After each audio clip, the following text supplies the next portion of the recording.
Greetings. Welcome to this online version at City Rise. Thank you for joining us. Brother Lawrence of the Resurrection was a Carmelite monk in France back in the 17th century. And he wrote just a small book, and the title was The Practice of the Presence of God, which became widely distributed. And it's fascinating. If I were to ask you, what do you think his job was at the monastery? And the answer, washing dishes. And he goes on to talk about how the presence of God while he was washing dishes sometimes was even greater than when he was saying Mass. And I think of that often, how God meets us in the mundane. Again, soon Christmas will be here. I'm sure my wife and I will watch It's a Wonderful Life again. And as George Bailey goes through the steps of the movie there, and something that always strikes me is how he misses the day-to-day. And I think sometimes we miss it as well. We're coming to the final installment of our series, Can I Still Experience God? And actually our title today is The Miracle of the Mundane. That sometimes it's easier to notice God and to be drawn to God actually at those Red Sea moments when we see the amazing or the blood on the doorpost, and it's easier to draw close. But what about the day today? And I believe that's the lesson we find here in this last sermon in the series in Exodus 16. Again, many of you know the story as God gives manna. But go ahead and please open to the second book. You have Genesis and Exodus, the 16th chapter. I always announce if you don't have a copy of God's Word, you can go to our app, and there's an electronic version of the Bible. And also fill in notes if an outline would help you follow the message today. And so if you find it there, it's actually 36 verses. I'm not going to read the whole chapter, but I'm going to read excerpts, and so that when we treat the message here, we'll remember the narrative that takes place. So again, chapter 16 of Exodus, we pick up in verse 5. It says, Then they set out from Elim, and all the congregation of the sons of Israel came to the wilderness of Sin, which is between Elim and Sinai, on the 15th day of the second month after their departure from the land of Egypt. The whole congregation of the sons of Israel grumbled against Moses and Aaron in the wilderness. The sons of Israel said to them, Would that we had died by the Lord's hand in the land of Egypt, when we sat by the pots of meat, when we ate bread to the full. For you have brought us out into this wilderness to kill this whole assembly with hunger. Then the Lord said to Moses, Behold, I will rain bread from heaven for you, and the people shall go out and gather a day's portion every day, that I may test them whether or not they will walk in my instruction. On the sixth day, when they prepare what they bring in, it will be twice as much as they gather daily. And then we read further, and actually God sends pigeons, He sends meat for them to eat, He sends this new substance, literally called, what is it? And which is the Hebrew word manna. And we pick up in verse 14. For it says, When the layer of dew evaporated, behold, on the surface of the wilderness there was a fine flake-like thing, fine as the frost on the ground. When the sons of Israel saw it, they said to one another, What is it? For they did not know what it was. And Moses said to them, It is the bread which the Lord has given you to eat. It was the manna that would be provided literally for 40 years. Pick up in verse 19.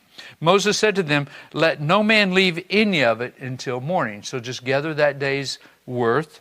But they did not listen to Moses, and some left part of it until the morning, and it bred worms, became foul, and Moses was angry with them. They gathered it morning by morning, every man as much as he should eat. But when the sun grew hot, it would melt.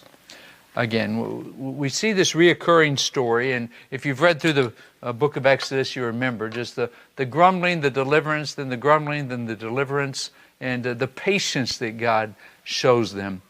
And again, I want us to look past the Red Sea to just the daily provision that God provides and how that should prompt a heart of gratitude. That was the furthest thing from the Hebrews, and sadly sometimes it's the furthest thing from us. But I see three lessons that I believe are applicable for us today. One regarding the past, one the present, and one the future. And the first lesson I find extremely clear is that sin distorts the past. Our sin distorts our memories of reality. And we see that here. Again, as a child, my hero was Roger Staubach, played for the Cowboys. And I remember an old quote that he said. He said that the old days weren't. The old days never were. That the good old days we talk about, they weren't that good. And that's what we find here, is that they look back and they said, in Egypt, we had it great. Well, no, they didn't. Generation after generation after generation after generation lived in slavery. They had no memory of freedom. It was too far back. And yet, maybe there was some semblance of control within the control of the Egyptian government, and they felt like we had certainty. Yeah, we had to work all day. It was hard. We couldn't travel, but we knew. And now they're in a place of freedom, and they prefer bondage. Sin distorts the past. Again, probably most of us remember as children hearing our parents, and now that I'm a parent and a grandparent, maybe I'm the one telling the stories now of how they walked that far to school in the snow, barefoot, uphill both ways. Actually, I had a funny experience as a child. We were driving through Crockett, where my mom grew up. And she had told those stories. And, it was probably 3 miles to school, and we had to walk both ways and all that. And we were driving by, and Mom said, there's the school. And Dad said, well, show us where you lived. And he clocked it, and it was like 0.7 of a mile. And so sometimes we're kind of outed that it really wasn't the story that we remember. And that's what we see in the Hebrews, the rosy picture. We had pots of meat and bread unlimited. Well, that simply wasn't true. They didn't live like kings. They lived like slaves. And sometimes as a parent, don't we hear our kids say that? You never give me anything. It's the exasperation and the exaggeration. And we want to say, well, what about the roof over your head? What about the clothes on your back? What about the food on the table? And it's a way of children, I think is natural, to forget the blessing of daily life. But as children of the King of Kings, don't we do the same? Don't we sometimes think, well, what have you done for me lately? Okay, sure, I have a house, a roof over my head. Yeah, my car is running. But I didn't get that promotion. Or this didn't come through. Or this hope. Or I have a cramp. Or whatever. And we tend to focus on complaining and thinking back to how it used to be so good. And unfortunately, the older we get, sometimes the better it was. My father was a coach, and I remember laughing as a kid, listening to the old timers, and that was my conclusion. The older they got, the better they were. That's not really the reality of the past. Well, if verse 3 sounds familiar, it's because it was said before. If you want to look back, chapter 14, verse 11, last week we read this. Then they said to Moses, is it because there were no graves in Egypt that you have taken us away to die in the wilderness? Why have you dealt with us in this way, bringing us out of Egypt? Why did you deliver us? I dare you. You delivered us from slavery into freedom. Why did you do it? That's chapter 14. Chapter 16:3. Would that we had died by the Lord's hand in the land of Egypt, when we sat by the pots of meat, when we ate bread to the full, for you brought us out into the wilderness to kill this whole assembly with hunger. Do you see that phrase, by the Lord's hand?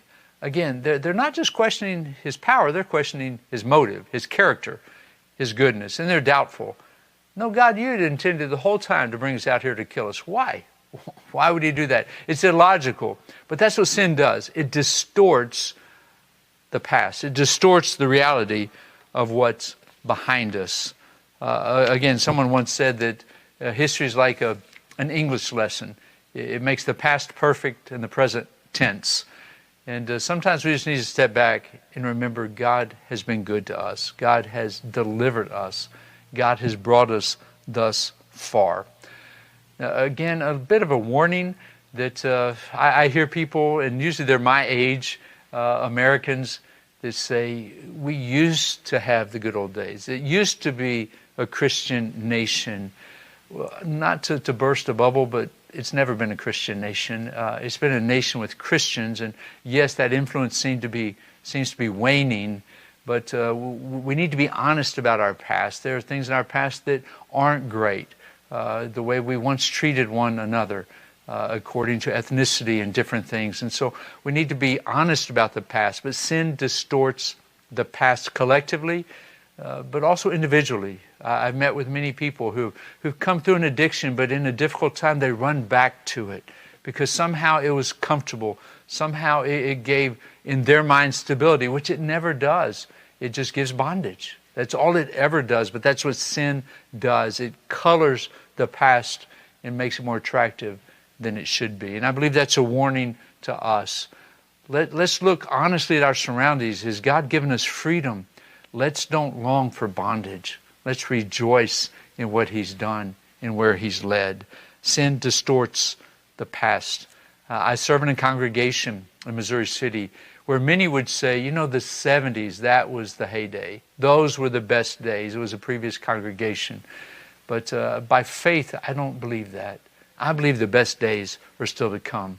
And that's not just optimism. That's not the power of positive thinking. That's faith in the character of God. Sin distorts the past. Well, the second lesson I want to look at is that sin distresses the present. Past sin, when we carry it to present reality, will color that reality. We've adopted children. Many of you have probably adopted children. And there is this phenomena, and it is very widespread, it's probably universal, that if a child has gone through a time of food insecurity or being hungry much of the time, they treat food differently. Oftentimes they'll hide it or they'll hoard it, even if they have plenty to eat. And I've read many stories. I want to quote from one that I read recently that a mom wrote. She said, after adopting our first 3 children in 2006, we brought home 3 more blessings in early 2013. I must admit it never crossed my mind that one child's trauma and past would be a trigger to another's. We arranged the rooms according to age and gender and decorated with the best of the best. Within 2 months, we began to see odd eating patterns. A few of the kids were not eating like normal. Later, it was discovered that they were saving their food.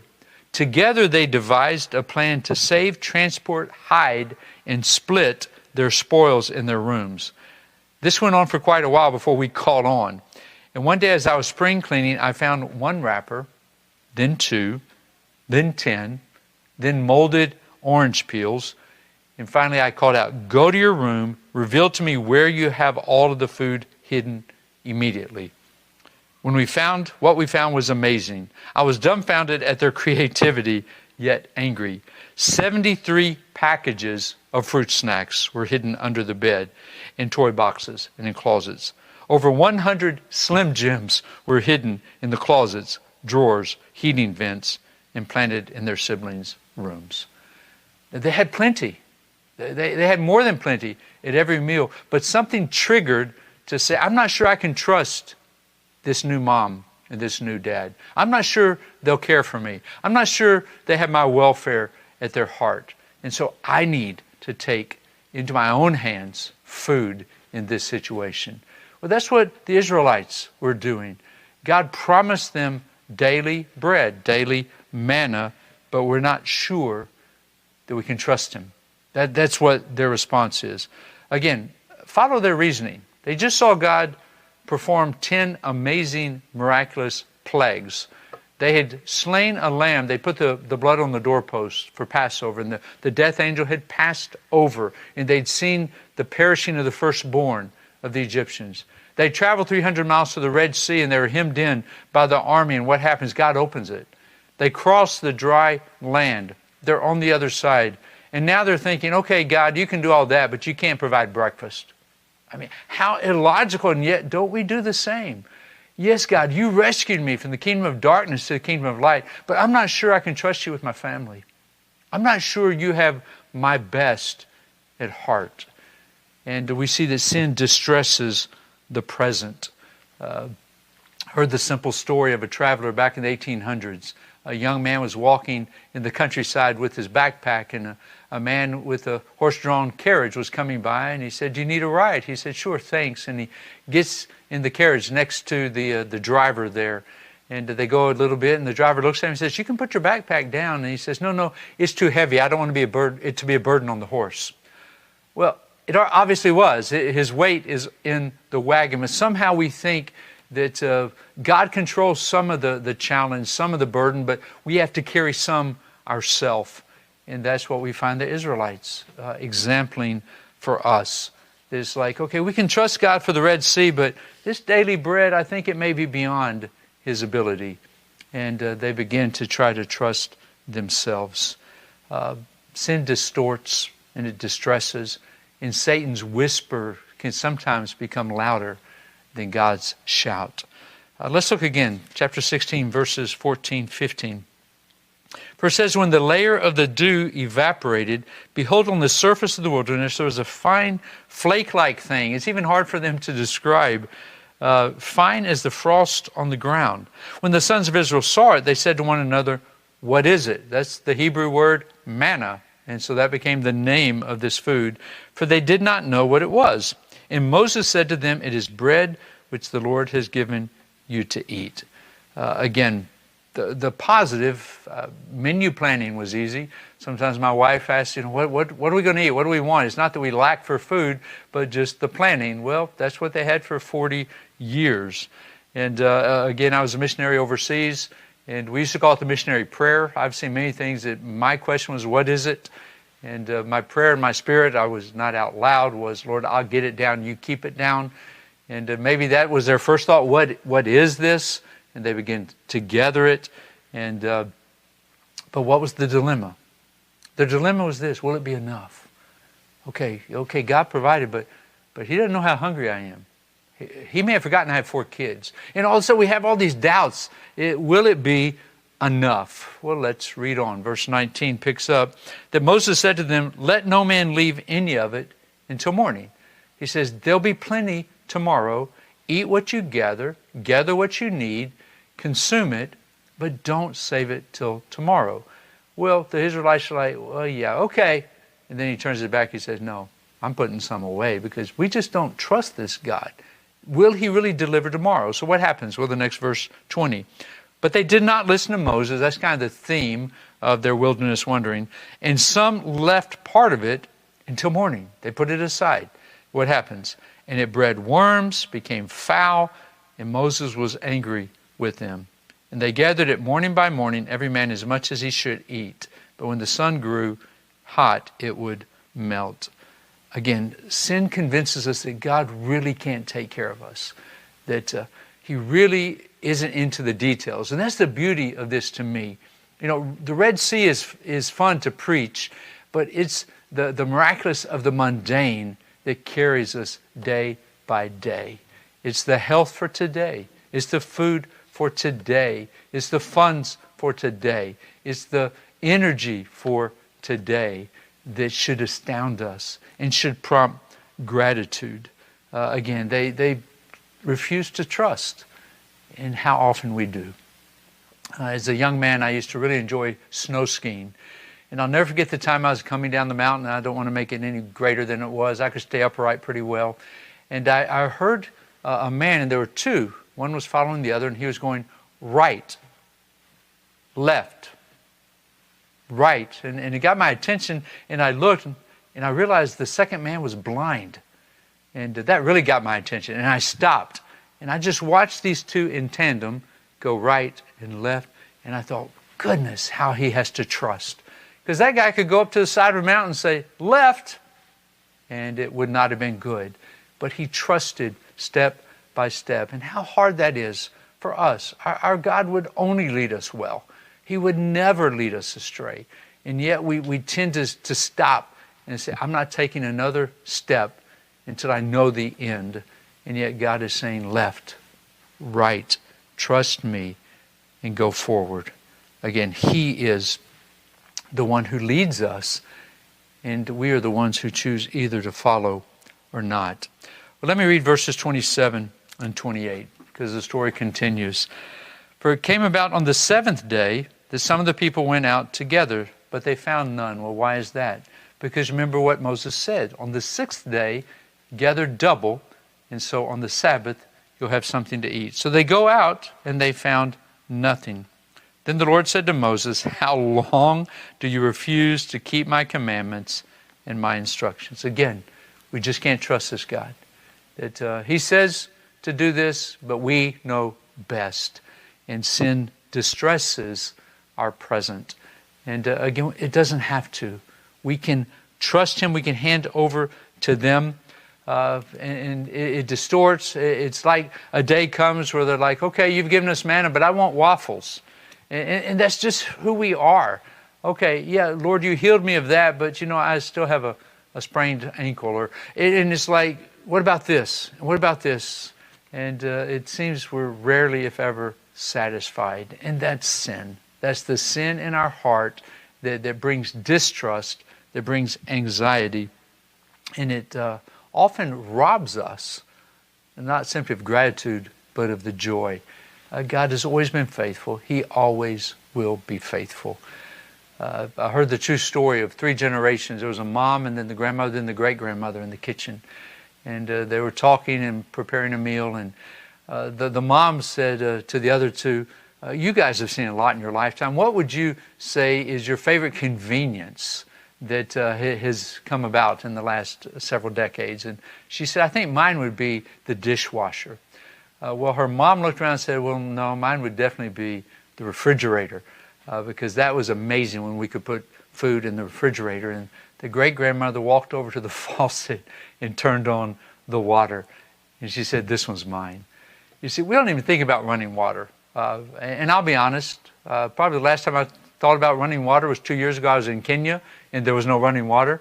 And I began to realize, wow, that's convenient, because it was a 3-hour walk for them to take a donkey and a barrel to gather water.